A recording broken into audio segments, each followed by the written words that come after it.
Na página 16, em sindromologia, a segunda frase, o senhor fala da síndrome da distorção imaginativa intencional Pois e logo é. após a síndrome da distorção da realidade. Sim. Você poderia comparar as duas? A distorção imaginativa intencional é aquela pessoa que sabe que o negócio está errado, mas ela passa por cima e torce para ela se sentir bem e não pensar naquilo. Agora, a distorção da realidade é a pessoa que distorce, às vezes até sem saber, inconscientemente. É burra mesmo, ela é ignorante, é inexperiente, é imatura. Aí, nesse caso, é falta de Então, aqui tem uma que é madura e a outra que é imatura. Todas duas patológicas. Então, existe uma maturidade patológica e existe uma imaturidade patológica. Depende da pessoa.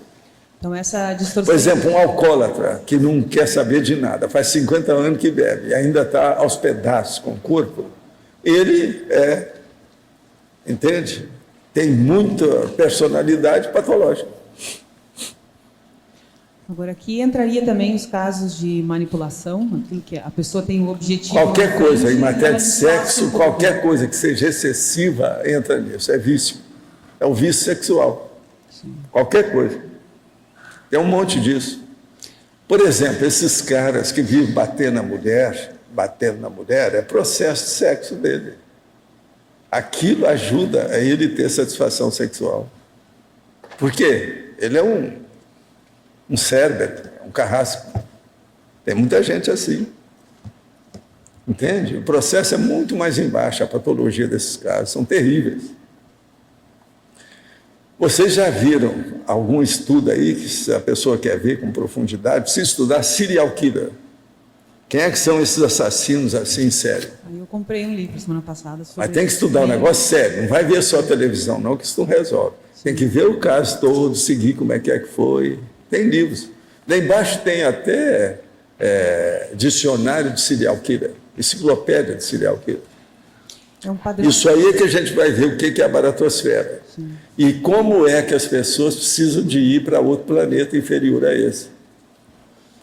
Pela enciclopédia do serial killer, vocês vão ver a transmigraciologia perfeita ali.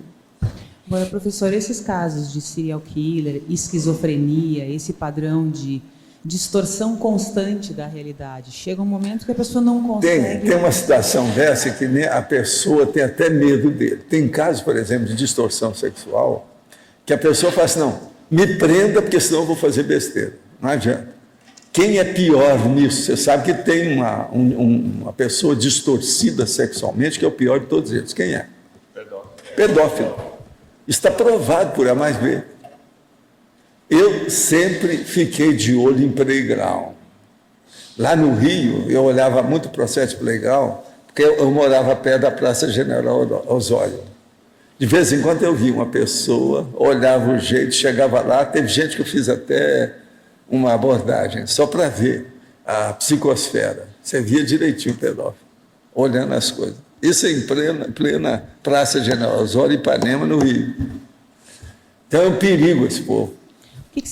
Tem gente que só pensa nisso. Se ele recebe uma herança, fica rico, não precisa trabalhar, é um problema. Ele só pensa em pedofilia dia e noite. Eu já vi casos desses.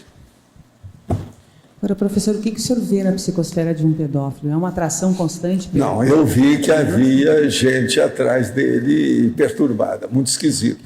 E ele acompanhando uma criança, um menino, subindo lá nos negócios, descendo, no escorrega, aquele trepa-trepa, aquele negócio que tem, aquelas coisas todas. E ele acompanhando aquilo o tempo todo. Aí eu fui olhar quem era, como é que era.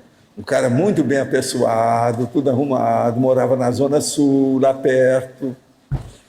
Agora, a hora que eu fui sondar pela situação, eu vi logo.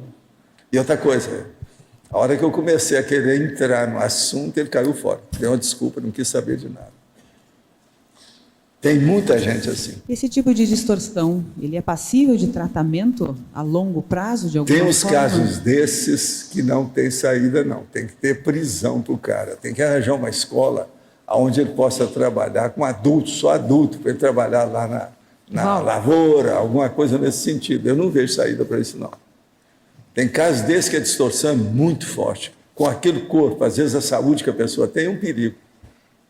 Agora, tem cara desse que pede para ficar preso, para não deixar ele na rua, porque senão ele vai cometer alguma besteira pior. Não confia na própria reação. Valdo, Você sabe que tem alguns desses pedófilos, se vai para a cadeia, os outros presidiários matam o cara, né, na primeira semana. Isso é um perigo.